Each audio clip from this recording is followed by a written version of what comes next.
Should old school DJs use the sync button? This isn't one of those videos that's designed to get everyone flaming away yes, no underneath.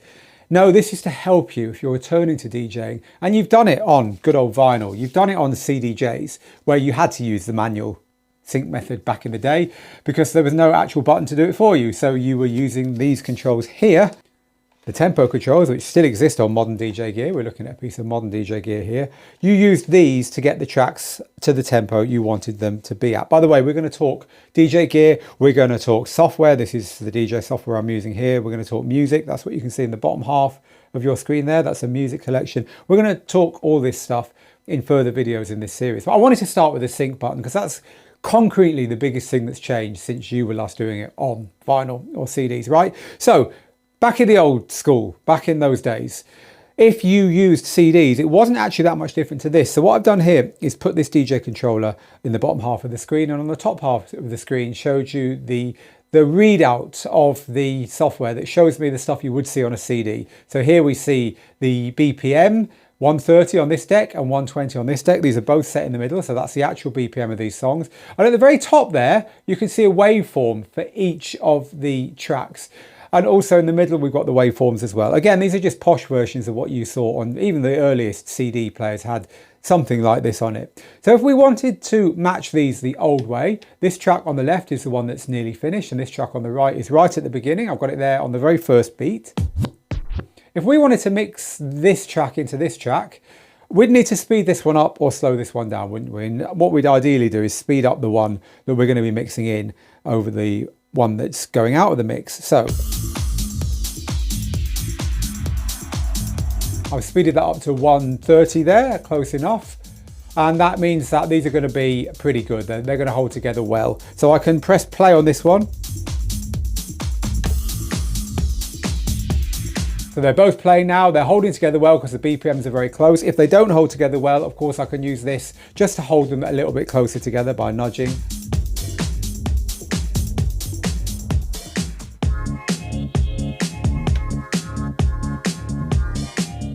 And then I perform the beat mix. As countless beat mixes have no doubt been performed by you in the past or your friends in the past on CDJs, on vinyl and that kind of thing. So that is a manual beat mix, helped by the waveforms, helped by the BPM readout there, which gave me a rough idea of what the BPM was. Now, when you use the sync button on modern DJ gear, if you have it set to kind of the weakest flavor of sync, then really it's not going to be doing an awful lot more than that. You tap that button and it's going to do exactly what BPM or tempo suggests. Change the tempo of the incoming deck. Let's do that same transition again then. And this time we will do it the way that I just described using the button. Keep an eye on the BPM on this deck here.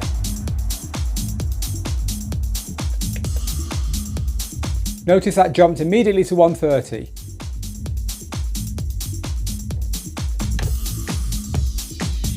I've now started this deck playing, but if I'd started it a bit earlier or a bit late, it would still be out of time.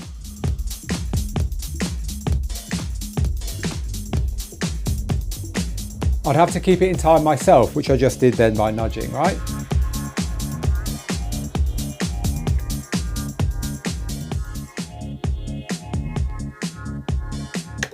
And the mix is done. But it was still up to me to press the play button at the right time and to move the track forward or back a little bit in the transition so that if it was a bit ahead or a bit behind, they both sounded good together. It's kind of a semi-automatic way of using sync. For a lot of returning DJs, that is plenty, because ultimately this bit, this moving this around and getting this right, as soon as CDs came along and gave you that readout that we can see changing on the right hand side there, the game was kind of up for that, wasn't it? It's like, well, it's not very hard if you've got one number on the left and one number on the right to move that one until they're somewhere close to each other. I mean, there's not really an awful lot of skill in that. So if we're losing the skill of manual beat mixing, really CDJs put that one to bed. But the sync button has got another function, which is where some DJs think it just is a little bit too much. The other function of the sync button, it's often called beat sync. And this does two things. It matches the tempo of the tracks, as I just showed you, but also it matches the timing of the tracks. It lines those beats up So that if you press start a little bit too early or a little bit too late, it doesn't matter. It will just bang that straight onto the beat. It will lock them together so it sounds really good. And even more than that, it's depending upon the software or the system you're using, it will hold those beats together when other things happen. Whatever happens, it will keep those beats locked. Now, some people think that's great, other people don't. Whether that's you is down to you.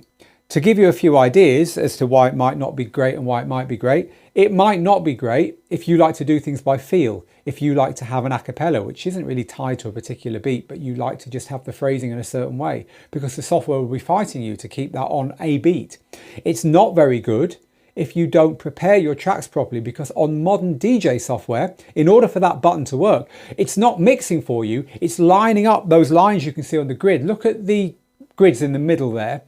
You've got those two waveforms, but they've got those lines on them, you see, that are going across them. I'm moving there to, there's a line there on the right hand deck. I'm just putting the red line in the middle, the playhead over it. That is a beat grid. Now the beat grids are the software's way of lining everything up. And so you need to check those when you are preparing your music. You need to check that it's got its grid over the beats and bars, because if it hasn't, when you press that sync button, it's not going to help you. If it's set to the full strength beat sync mode, it's actually going to potentially push those songs off beat.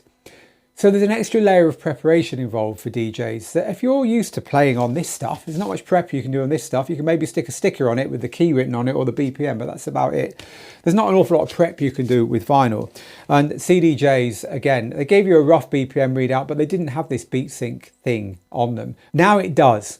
So if you don't want to do that, you might find that you're better off sticking to tempo sync. That'll just save this kind of movement here bit, but that won't do the locking everything together and leaving it to you and your ears.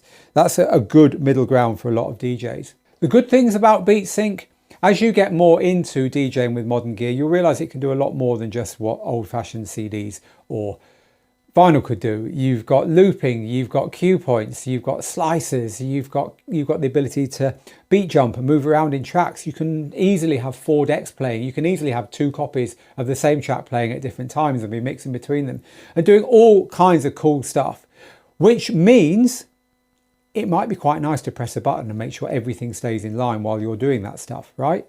And so if you use sync to free your creativity up to do something else, that's a really big advantage of this technology, because unless you are Carl Cox, it's very, very hard to hold 3 or 4 decks in time using just manual beat mixing. And even if you can, what's the point when the tech can do that for you, take that off your hands and leave you to do something else on the equipment? So the real advantage of this button is it saves you a bit of time. It doesn't really do an awful lot different to the way we learned anyway, especially if you learned on CDs where all those readings are with you anyway. And more importantly, it gives you the chance to use some of the other functions to get creative. So I didn't want to enter the debate about whether you should use this or not, and we are not going to here. I think that bird flew a long time ago. Really, it's up to you. And I guess the most empowering thing here is you don't have to use it. I just showed you how to beat mix the old way on modern DJ gear. As with all of the features on modern equipment, such as this unit here, you get to use it as and when you want to use it. If you don't, then you can use this gear in exactly the same way that you used record decks or CDs back in the day, as long as you've got the basic mixer, the play pause buttons, the tempo control, and the platters that can move the track around and nudge the track when you're DJing. There is no reason to use anything else on these units if you don't want to. It's all there when it's time to discover it. That is the sync button then. In the next video, we're going to start to drill down a little bit more, because I just dived straight in here with a DJ controller, and you might not know exactly what this is. You might not understand exactly what this software is here. And it's worth understanding this stuff, because this is an absolute game changer for anyone returning to DJing. For just a few hundred, you can have a system which will not only replicate everything you ever knew, but so much more. It will give you cheap and fast access to all the tunes that you want, and it's a lot of fun. Plus, of course, it can go anywhere with you. It's a great, great way to start again. It's not the only way, but in the next lesson, I'm going to teach you why it's probably the right way for you coming back to this hobby. Finally, if you enjoy this teaching style and you want to know more, you want a companion with you as you get back into DJing, do check out All Access. It is your pass to everything we do here at Digital DJ Tips. As an All Access member, you get access to 24 DJ courses from the biggest names in the game, plus from us, including Jazzy Jeff and many other greats. As well as that, you get hundreds of extra lessons and lots of ideas for you to copy and use in your own DJing. It's a great product, and we'd love you to come and have a look at it. There's a link on that QR code there. It will take you to the All Access part of our school website where you can learn a little bit more about this product. I'll see you in the next lesson when we will dive deep into DJ gear. But meanwhile, from me, Phil, here in the Digital DJ Tips studio, get good, get back out there and make the moments. Till next time, bye.